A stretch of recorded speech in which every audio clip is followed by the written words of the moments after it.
It's great to be talking today. How are you feeling this morning after watching everything back? You know what? I feel probably better than I expected to. I was kind of dreading the whole watching the graveyard Right. moment and seeing myself blindfolded. I will say it's kept me up at night a couple times, and so yeah, having accepted it now, being able to talk about it now, get everything out, I'm feeling pretty good. Now, you know, it must have been a surprise. You're all dragged out there, and then you're the last one. What was going through your mind when you realized that the traders had to make a decision? Well, I knew that the traders were going to have to make a decision, right? Like Kareen says this when we leave the round table. Kareen says that the traders will choose whether to murder or recruit. And I'm thinking, okay, well, that's standard stuff, right? Like they always get the chance to murder or recruit if there's less than three in the turret. Um, but but Kareen says that, but they're going to meet someone more intimate. I'm like, well, Right. what's more intimate than meeting in the turret, right? But uh, so when I was actually standing there, like what's going through my mind is, okay, yeah, they're going to be making a decision. They're gonna choose to murder or recruit, Right. and I'm just thinking about, okay, one, I don't want to be selected for this. I want to keep playing my game as is, as a faithful. Uh, but if I'm selected to be a traitor, am I Right. going to say yes or no? I'm thinking about like the offer is going to be given to me and I'm going to be able to say yes or no. I'm not thinking about, oh, and however long it's going to be, I'm going to have to pitch myself. So Right. really I spent my time thinking about, okay, do I want to accept as a trader if I get that opportunity, or do I want to reject it? And then I'm also just trying to think about what the heck was Kevin doing at that round table, because he really confused me in that that moment. Were you really shocked that after all that, they didn't recruit you at all? I'm not shocked. Yeah. If anything, I thought that, like, I was expecting to be murdered, and I think if this was a regular murder cycle, then I just wouldn't have had this opportunity to pitch for myself at all. That's what I was trying to do with, like, oh, I want to be going in the wrong direction. I'm going to like talk about someone else, and um, so I knew that coming out of the graves and surviving that, and then kind of clearing my name at Right. the like the 16 feet under. After that, I felt like, okay, I'm too likely to be murdered right now. Like I'm so obviously faithful. I thought, to the group anyway. Um, so yeah, like I was not surprised by them murdering me. And if anything, like that just made my pitch when it actually came time. Like I was surprised. Okay, Right. now plead for your life.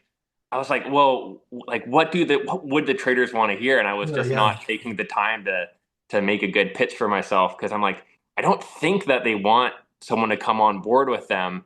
Like if anything, maybe I can make myself sound like, oh, I'm just going to be this player who's not super strong in Right. these round tables, because that's how I felt from that previous round table. Yeah. Maybe there's someone that they can just flip it on in banishment, but I don't know. It was tough for me, and but I wasn't surprised at the outcome, to be honest. Were you surprised when you lifted that blindfold and saw who they were? I think when I look at each of them individually, Right. so I look at Venus. No, I'm not surprised, because I was suspicious of Venus. And I look at Coco. Coco was more on my my mid tier suspicion, Right. but then after what Kevin was saying, it's like, okay, well, what's going on here? But it was, so in isolation, no. But the Right. three of them together, so Kevin, Coco, and Venus, like to me, I was surprised that the three of them together were traders, because I just thought, oh, that is a powerful group. Like Yeah. that is a well experienced, very talented group of players, and it's going to be tough for the faithful in this game. What had you on? You mentioned that you were suspicious of Venus. What made you suspicious of her? I take a okay. Part of this is just thinking about, yeah, who would be a good trader, right? Like as Right. much as you want to avoid that, that's part of it. But I mean, that's why going in like day one, and like I'm immediately trying to get close with Kevin, because to me he is just the most obvious trader, and he did nothing to like deny that, or come across as not that. Um, and then I'm looking at like Omer and Venus and comparing them, because like they have similar experiences having played Survivor. And to me, like Omer was very freely like playing the game. He was Right. very obvious. He was playing the game as a faithful. He was making ideas, and I know that part of it. Like Some votes were not because necessarily like Asphere, for example, didn't necessarily think Asphere is a traitor, but hey, this is about alliance building. We're trying to solidify trust with a group. Right. Like Omer was just very much playing the game in that way, and I thought like Venus is playing with just something more to hide. And despite my efforts to try to uh, build a relationship with Venus, I was just never really successful at it. And from my perspective, I think there's no reason not for Venus not to trust me. Like I wasn't even throwing Venus's name out there. I know that that came up. Right. So it's like if there's like if anything, I've proven that I'm a vote for Venus. So like, what do I have to do to prove my worthiness? And so yeah, that had me thinking Venus was suspicious. Were you surprised? Again, the traders, when they were talking amongst themselves, your name did come up various times. Were you surprised by that? A little bit. I think the surprising thing for me is more Kevin's like willingness to go on with it because I thought that Kevin was protecting me in there. But at the same time, I think when he had the opportunity to Sure. save me, for example, when I'm 16 feet under, I see Kevin hustle it. Well, I don't see him running, but I see him coming back and handing me rungs. Right. So I know that Kevin was looking out for me, and I do question if Kevin was still in the game, would I be in the situation that I was in? I like to think maybe not, but don't know for sure. Now, usually when a faithful is, murdered, they're brought to the chair, they got like a little notice. At least you went out with more that was more memorable and a more of a bang. I mean, you must take some pride in that, how you went out. It was certainly more memorable. It was certainly more of a bang. But if anything, for me, it's like, ah, well, now I'm regretting the pitch that I made for myself, and I Right. know I could have done a much better job with it. And so, if anything, it makes me hold on to that moment a little bit more. Whereas if I was just murdered like normal, Right. maybe I would feel like more. There's nothing, not a lot I could do to alter that course. Now, obviously, you don't get to see everything that's going on, everything that's going on around you. Now, when you watch the show back, you're able to see a lot of those moments. What has surprised you the most watching it back? Um, I think what surprised me the most is just hearing some other people share suspicions about people like Venus, for example, that I wasn't aware of. Because for me, I'm trying not to go after Venus because y y I think that you shouldn't take a shot at someone unless you're ready with the numbers to be able to get them out. Because Right. otherwise, if you're faithful, you can be murdered because of that, right? But then, like hearing in these episodes, like Sarah Nicole being suspicious of Venus, Hollywood too, Yeah. probably could have had a moment to get a group together, but uh, that's not something that I necessarily knew uh, playing it in that time playing the game. Now, you have a background in puzzles, especially the Rubik's Cube and these things interest you. Um, Mm-hmm. Going into the game, it's a bit of a puzzle, a strategic puzzle. What was some of your strategy going into the game? What things did you bring to the fore? Yeah, that's how I wanted to approach this whole game. I saw the whole thing, and that's also why I wanted to play as a faithful, because as a faithful, I see this as one big just problem to figure out, and you're trying to navigate the twists and turns, and then hopefully uh, solve the puzzle before your time runs out, before you get Right, murdered. So I think with Rubik's cubing in particular, puzzle solving. right. I tried to bring these skills that I've developed with my expertise. Like Rubik's cubing is a lot about like it's about trying to look ahead and not just taking it day by day. Which Right. maybe in hindsight, taking it day by day is a good approach in this game. But I'm really trying to look like a few votes ahead and see the Right. group that I want to be with and maybe like make some moves that are like sacrificial for the time being. Like, oh, I'm going to throw this piece of the puzzle away so that I can come back to it later. Really, like getting good at puzzle solving, Rubik's cubing is about like trying to look ahead and think about how every move you make is going to have different consequences.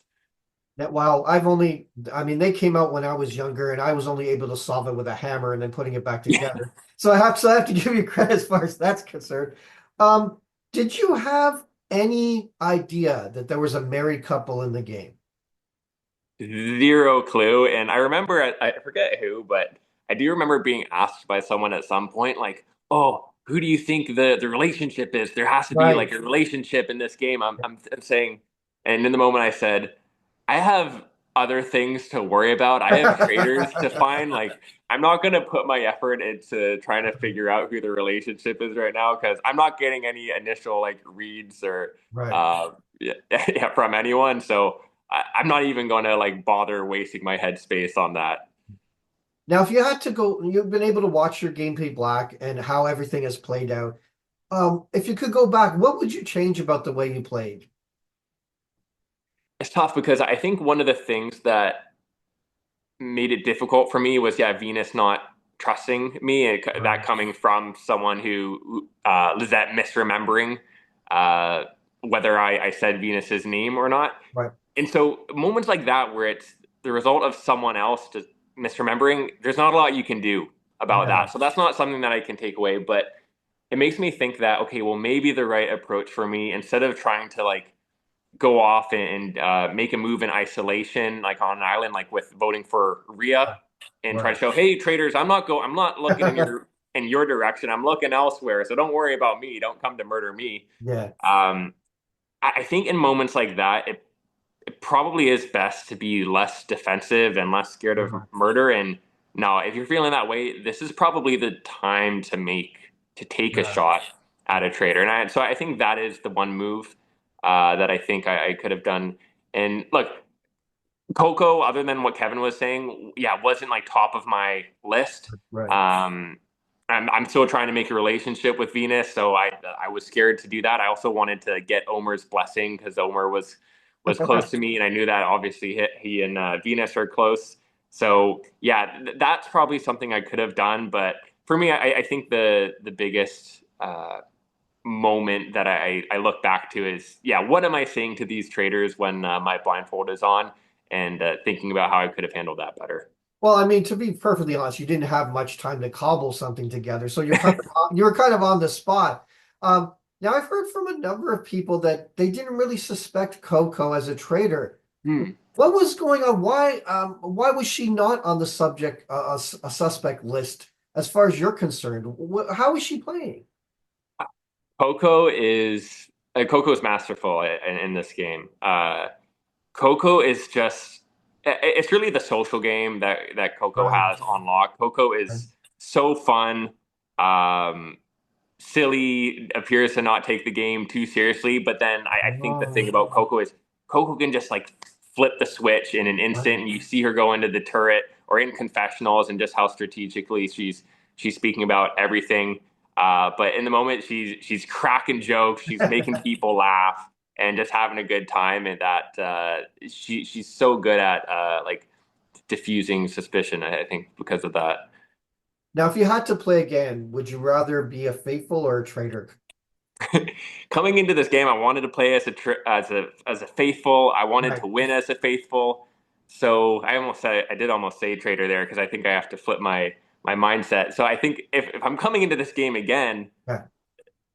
I think that I have to at least be open to playing as a traitor because otherwise, okay, this guy only ever wants to play as a faithful and just murder him right away. So I think I would have to change my mindset a little Well, bit, well, even though I Thompson, would love to win as a faithful. absolutely.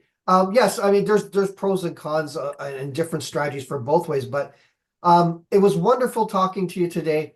Wonderful watching you on the show. Perhaps your trader journey isn't over yet. We never know. But thanks for all your time and best of luck in the future. Thanks so much, John. Great talking to you.